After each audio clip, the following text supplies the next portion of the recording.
মাত্রা অতিরিক্ত সহবাস বা মাত্রা অতিরিক্ত যৌন চাহিদা কি আসলে রোগ নাকি এটা স্বাভাবিক? দেখুন, মাত্রা অতিরিক্ত যৌন চাহিদা বা মাত্রা অতিরিক্ত সহবাস আসলে এটা কোনো স্বাভাবিক বিষয় না। এটা এক রকমের রোগ বলে আখ্যায়িত করেছে বিশেষজ্ঞরা। আর মাত্রা অতিরিক্ত যৌন চাহিদা বা মাত্রা অতিরিক্ত যে জৈবিক চাহিদাগুলো এটি স্বাভাবিক মানুষের হতে পারে, বিশেষ করে যারা প্রথম বিয়ে করেছে তাদের বয়স 18 থেকে 23 বছর 20 বছর সেরকম ছেলে বা মেয়েদের অবশ্যই হতে পারে, কিন্তু এটার একটি লিমিটেশন আছে। যারা প্রথম বিয়ে করেছেন, মনে করেন 18 বছর একটি ছেলে প্রথম বিয়ে করলো, সে এর পূর্বে কখনো কারোর সাথে যৌন সম্পর্ক করেনি বা ওই মেয়েটি কারোর সাথে যৌন সম্পর্ক করেনি, তারা প্রথম দিকে 1-2 বছরের মতো খুব মাত্রাতিরিক্ত যৌন সম্পর্ক করবে বা প্রথম 1 বছরের মতো অতিরিক্ত যৌন সম্পর্ক করবে বা যৌন সঙ্গম করবে, বিষয়টি স্বাভাবিক। কিন্তু এটি যখন দিনে দিনে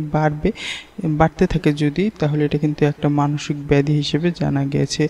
আর মাত্রা অতিরিক্ত যৌন চাহিদা আসলে ছেলে বা মেয়ের উভয়েরই হতে পারে। এটি নানান রকম বিষয়ের উপরে ভিত্তি করে হতে পারে। ছেলেদের ক্ষেত্রে বা মেয়েদের ক্ষেত্রে এটি হওয়ার প্রধান কারণই হতে পারে এটি হলো চারিত্রিক বিষয়গুলো। দেখুন, যারা নিয়মিত হস্তমৈথুন করে ছেলে বা মেয়ে, তাদের ক্ষেত্রে কিন্তু এই বিষয়টি কিন্তু লক্ষ্য করা যায়। আবার যারা একাধিক যৌন সম্পর্ক গড়ে তোলে, তাদের ক্ষেত্রেও কিন্তু এই বিষয়টি দেখা যায় যে সকল ছেলেদের একাধিক মেয়েদের সাথে বা যে সকল মেয়েদের একাধিক ছেলেদের সাথে যৌন সম্পর্ক, তাদেরও কিন্তু মাত্রা অতিরিক্ত যৌন চাহিদা থাকে।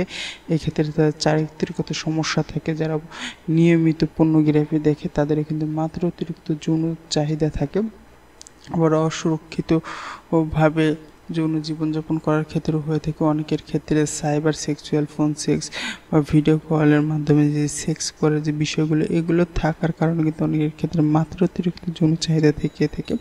এই বিষয়গুলো কিন্তু খুবই খারাপ। আর মাত্রা অতিরিক্ত যৌন চাহিদা কিন্তু যৌন জীবনের জন্য খুবই খারাপ। আর অবশ্যই যারা নতুন দম্পতি, তাদের কিন্তু প্রথম 1-2 বছর এমন একটা চাহিদা থাকতে পারে, কিন্তু সময়ের সাথে সাথে এবং কর্তব্য এবং দায়িত্বের সাথে সাথে কিন্তু যৌন চাহিদার পরিমাণটি দিনে দিনে কমতে থাকে।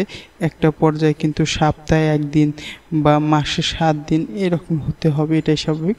কিন্তু যদি সময়ের সাথে সাথে এটা যদি বর্তমানে যে আছে তার থেকে বাড়তে থাকে, যেমন দিনের ভিতরে 2 বার বা কোনো ক্ষেত্রে 1 সপ্তাহে দেখা যায় 15 থেকে 30 বার এরকম হয়ে থাকে ছেলে বা মেয়েদের উভয়ের ক্ষেত্রে, সেক্ষেত্রে কিন্তু তাদের চারিত্রিকগত দোষ আছে এবং তাদের দ্বারা কিন্তু পরকীয়ার মতো সাংঘাতিক অনেক রকম বিষয় ঘটে যেতে পারে।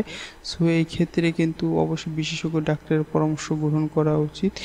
আর এরকম যদি কারো ক্ষেত্রে হয়ে থাকে, বিশেষ করে ছেলে বা মেয়ে উভয়ের ক্ষেত্রে হতে পারে, সেই ক্ষেত্রে নিজেকে ধার্মিকভাবে উপস্থাপন করতে হবে এবং নিজের যে বাজে অভ্যাসগুলো, বিশেষ করে নিয়মিত হস্তমৈথুন করা, একাধিক শারীরিক সম্পর্ক বা একাধিক ছেলে বা মেয়ের সাথে যে যৌন সম্পর্ক করা থেকে বিরত থাকা, পর্নোগ্রাফি দেখা থেকে বিরত থাকা, নিয়মিতভাবে সাইবার সেক্সুয়াল ভিডিও বা ফোন সেক্স বা ভিডিও সেক্স থেকে নিজেকে বিরত থাকা, অশ্লীল কথাবার্তা বা অশ্লীল ফোন চ্যাট থেকে বিরত থাকা, এই বিষয়গুলো যদি যথাযথ কেউ পালন করতে পারে, তাহলে কিন্তু সে পুনরায় ফিরে আসতে পারে তার স্বাভাবিক জীবনে। সো এই বিষয়গুলো কিন্তু আমাদের সবসময় মনে রাখতে হবে।